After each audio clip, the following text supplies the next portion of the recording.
Por eso yo creo que lo más conveniente para el Perú y para él mismo, que se haga una autoevaluación.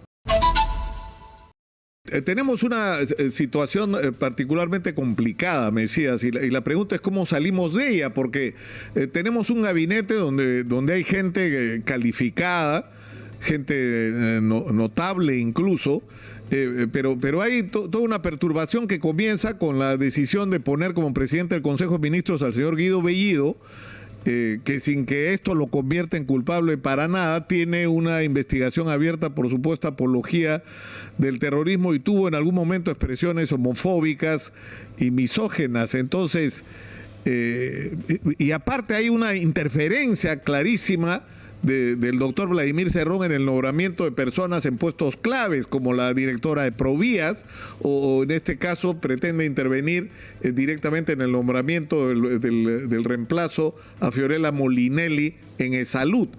¿Cuál es tu posición, Mesías, sobre esto? ¿Cuál es tu opinión? Mira, la democracia en nuestro país y sobre todo la institucionalidad tiene diversos mecanismos. Hay mecanismos muy claros que lo da la Constitución, y en el caso del Poder Ejecutivo, la LOPE, y en el caso del Congreso de la República, su propio reglamento. Entonces, ahí hay 3 instrumentos de los cuales todos nosotros debemos de guiarnos. Si bien es cierto, la Constitución le da la facultad al presidente de la República para que pueda designar a los señores ministros, pero también es cierto que el propio Congreso, a través de su reglamento, que tiene característica de orgánica, tiene toda una potestad para iniciar todo un proceso de censura y de interpelación, o interpelación y censura. Y por otro lado también está la parte personal, en el sentido de que los señores ministros que han sido designados, ellos deberían ser conscientes si cumplen con los requisitos y asimismo si están a la altura de lo que en este momento la coyuntura nos reclama. En ese contexto, Nicolás, creo yo que el gabinete debería de presentarse ya en el menor tiempo posible en el Congreso de la República para poder solicitar el voto de confianza.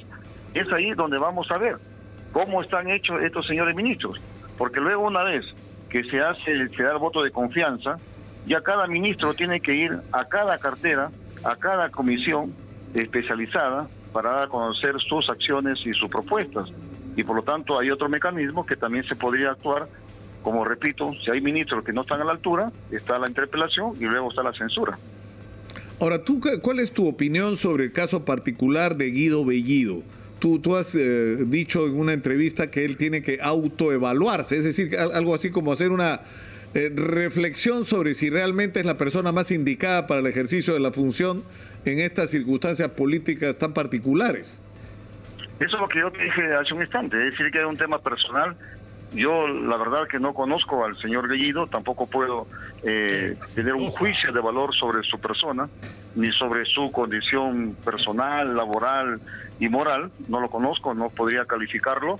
Por eso yo creo que lo más conveniente para el Perú y para él mismo, que se haga una autoevaluación, si él cumple. Ahora, más allá de la autoevaluación, también está la propia decisión del señor presidente de la República, si retrocede en la designación o simplemente ya el Congreso no le da el voto de confianza, y si le da el voto de confianza, luego ya pues empezar la fiscalización que le corresponde tener, incluso en el marco de la Constitución, los señores congresistas.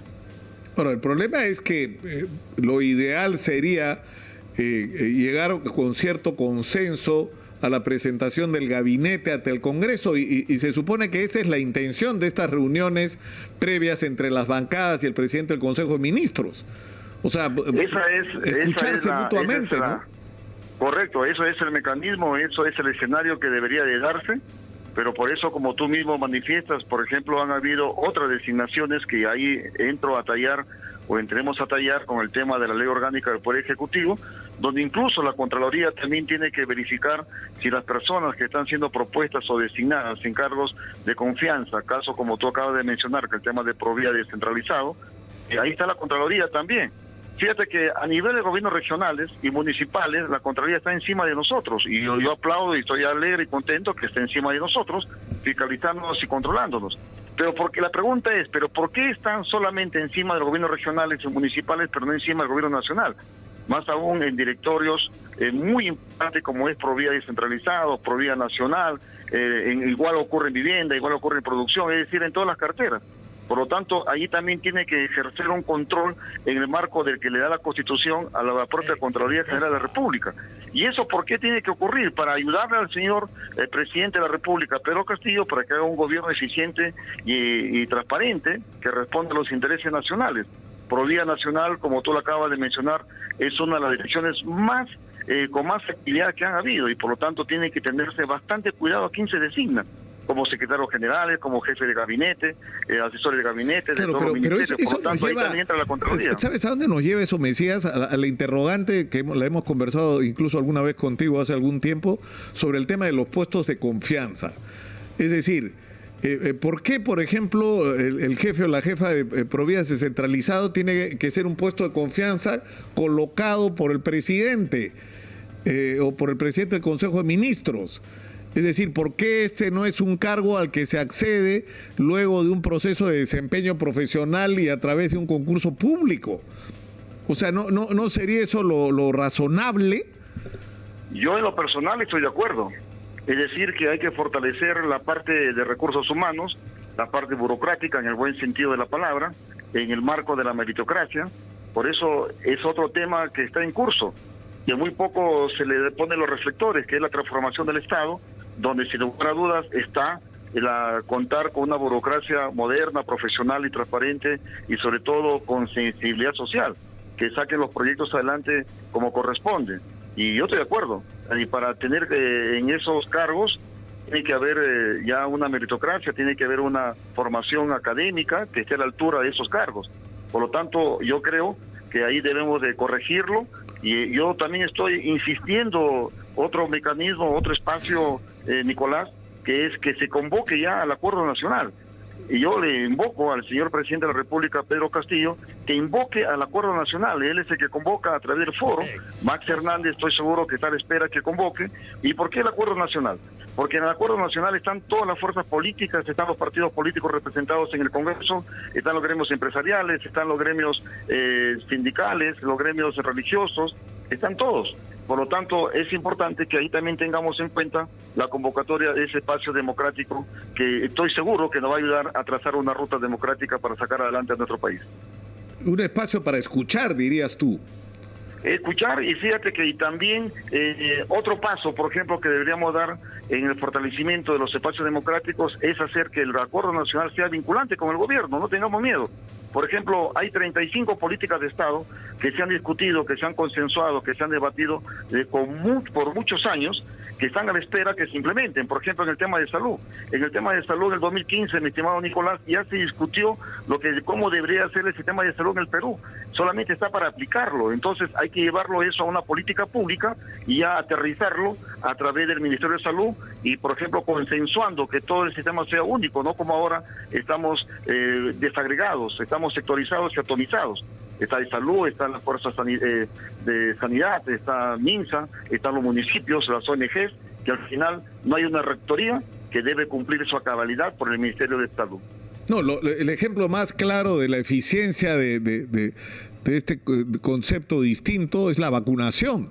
Es decir, la vacunación ha empezado a funcionar no solo desde el momento en que se ha hecho lo que había que hacer para contratar la mayor cantidad posible, sino cuando se ha actuado como si todos los sistemas de salud fueran uno solo, ¿no? Correcto. ¿No?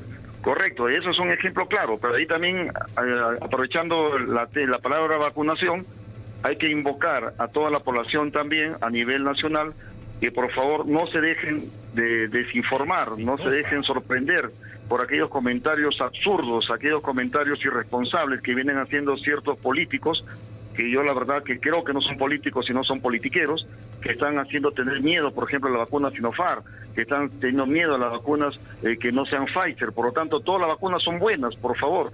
Y yo también tengo problemas en mi región, precisamente porque hay algunos que no quieren aceptar otra vacuna que si no la Pfizer, cuando todas las vacunas son buenas.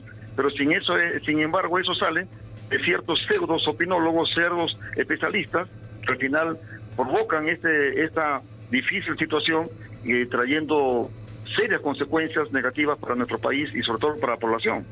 Claro, no, además la gente olvida que nuestros médicos, nuestros trabajadores de salud, la gente que está y ha estado expuesta en primera línea al coronavirus, están vacunados con la vacuna Sinopharm y está funcionando, claro. Está absolutamente claro que está funcionando.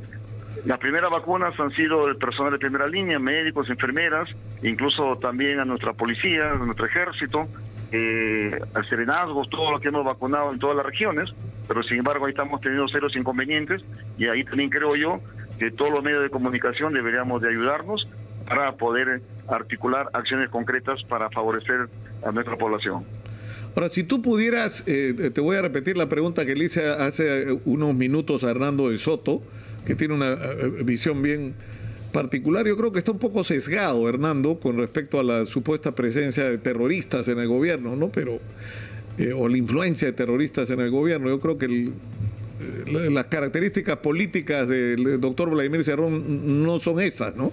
Son otros los problemas en todo caso que hay con él. Pero si tú tuvieras, Mesías Guevara, con tu experiencia política, como congresista, como gobernador regional, como presidente de uno de los partidos más importantes del país, si tú tuvieras al profesor Pedro Castillo delante, ¿qué le aconsejarías?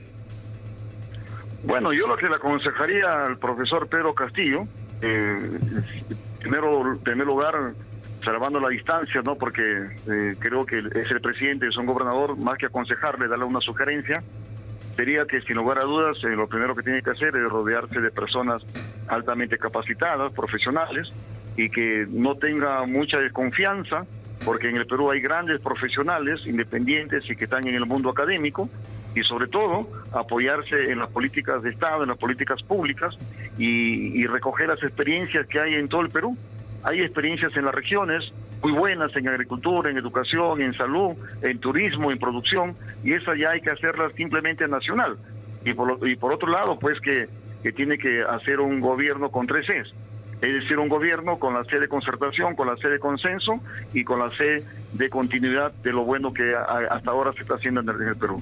A ver, lo voy a anotar, ¿eh? Concertación, consenso y continuidad de lo que está bien. Habría que agregar una cuarta C de cambio de todo lo que haya que cambiar. Vamos a inaugurar las 4 C. Es inspiración, es la inspiración de Fernando Belaúnde Terry. Fernando Belaúnde Terry siempre nos decía que hay 5 C de desarrollo del Perú y de las zonas rurales. Casas, C de caminos, C de colegios, C de cable de electrificación y C de lo que significa los canales para riego. Las 5 C de desarrollo.